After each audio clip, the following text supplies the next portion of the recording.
ഇന്നത്തെ സിനിമ വാർത്തകളിലേക്ക് ഇവർക്കും സ്വാഗതം. തിയേറ്ററുകളിലേക്ക് എത്തുന്നതിന് മുന്നേ തന്നെ ബോക്സ് ഓഫീസിൽ വൻ തരംഗമായി തന്നെ തുടങ്ങിയ സിനിമയാണല്ലോ ലാലേട്ടനെ നായകനാക്കി പൃഥ്വിരാജ് സുകുമാരൻ സംവിധാനം ചെയ്ത എമ്പുരാൻ.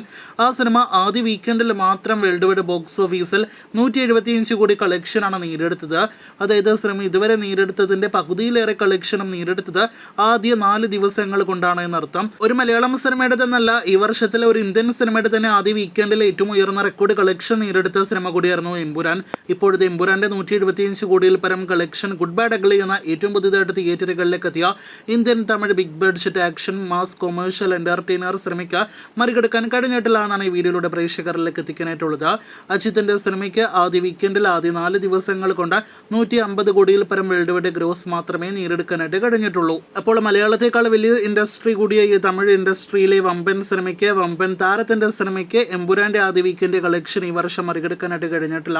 ഇനി അടുത്തതായിട്ട് റെട്രോ എന്ന സിനിമയാണ് തമിഴിൽ നിന്ന് വരാനായിട്ടിരിക്കുന്നത്. എമ്പുരാനെ ആ സിനിമ മറികടക്കുമോ എന്ന് അടുത്ത ഒരു 20 ദിവസം കഴിയുമ്പോൾ അറിയാം. ഇനി എമ്പുരാൻ എന്ന സിനിമയുമായി ബന്ധപ്പെട്ട ഒരു വിഷയത്തിലേക്ക് വരികയാണെങ്കിൽ, സിനിമ തിയേറ്ററുകളിലേക്ക് എത്തുന്നതിന് മുന്നേ ആണെങ്കിലും തിയേറ്ററുകളിലേക്ക് എത്തിയതിനു ശേഷമാണെങ്കിലും എമ്പുരാനെ ഒരു മൾട്ടി സ്റ്റാർ സിനിമയായിട്ട് മാറ്റാനുള്ള ഒരു ശ്രമമാണല്ലോ, ശക്തമായ ശ്രമമാണല്ലോ കണ്ടുകൊണ്ടിരിക്കുന്നത്. ലാലേട്ടൻ, പൃഥ്വിരാജ്, ടോവിനോ, മഞ്ജു വാര്യർ, ഒപ്പം തന്നെ അന്യഭാഷയിൽ നിന്ന് ബോളിവുഡ് താരമെല്ലാം തന്നെ ഉള്ള സിനിമയായതുകൊണ്ട് സിനിമ ഒരു മൾട്ടി സ്റ്റാർ സിനിമയാണ്. നിങ്ങൾ വീഡിയോയിൽ മൾട്ടി സ്റ്റാർ സിനിമ നോക്കി പറയണമെന്നൊക്കെയാണ് ഇതിനോടകം തന്നെ പ്രമുഖ ആരാധകർ ആവശ്യപ്പെടുന്നത്. ഇങ്ങനൊരു ചോദ്യത്തിന് മറുപടി നൽകേണ്ടതില്ല എന്ന് പലതവണ തോന്നിയിട്ടുള്ളതാണെങ്കിലും ഇപ്പോൾ പറയാനുള്ള ഏറ്റവും പ്രധാനപ്പെട്ട കാരണം പൃഥ്വിരാജ് തന്നെ വീണ്ടും ഒരിക്കൽ കൂടി കൺഫേം ചെയ്ത് കഴിഞ്ഞിരിക്കുകയാണ്. എമ്പുരാൻ ലാലേട്ടൻ നായകനായി എത്തുന്ന താൻ സംവിധാനം ചെയ്യുന്ന സിനിമയാണ് എന്ന്. കഴിഞ്ഞ ദിവസം പൃഥ്വിരാജ് ഒരു പോസ്റ്റ് പുറത്തുവിട്ടിരിക്കുകയാണ്. അത് പ്രകാരം ലിജു ജോസ് പെല്ലിശ്ശേരിക്ക് ശേഷം മലയാളത്തിന്റെ മോഹൻലാൽ എന്ന വിശേഷണം നൽകിയാണ് ആ പോസ്റ്റ് ലാലേട്ടന്റെ ആരാധകർക്ക് മുന്നിലേക്ക്, ഒപ്പം തന്നെ വിമർശകർക്ക് മുന്നിലേക്ക് പൃഥ്വിരാജ് പങ്കുവച്ചിരിക്കുന്നത്.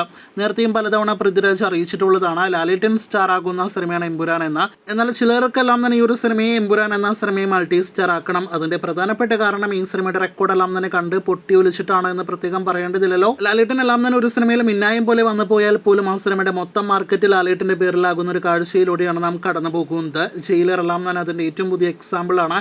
വരാനിരിക്കുന്ന ബബ്ബ പോലും ഇനി ലാലേട്ടന്റെ പേരിൽ അറിയപ്പെടുമോ എന്നൊരു സംശയമാണ് ബാക്കി നിൽക്കുന്നത്. വേറൊരു പ്രമുഖ സിനിമയുടെ കാര്യം പ്രത്യേകം പറയേണ്ടതില്ലല്ലോ. കൂടുതൽ ഷൂട്ടിംഗ് നടന്നിരിക്കുന്നത് പ്രമുഖ നടനാണെങ്കിൽ പോലും ആ സിനിമയെ മൾട്ടി സ്റ്റാർ ആക്കിയത് അതിന്റെ സംവിധായകനാണ്. ഇങ്ങനെ പറഞ്ഞുകൊണ്ടിരിക്കാനാണെങ്കിൽ ഒരുപാട് പറയാനുണ്ട്. അതെല്ലാം തന്നെ പറഞ്ഞാൽ ഈ വിമർശകർ പൊട്ടിക്കറിയുന്ന ഒരു അവസ്ഥയിലേക്ക് കാര്യങ്ങൾ പോകും. അതുകൊണ്ട് കൂടുതൽ പറയുന്നില്ല, വീഡിയോ അവസാനിപ്പിക്കുന്നു. കാത്തിരിക്കൂ കൂടുതൽ.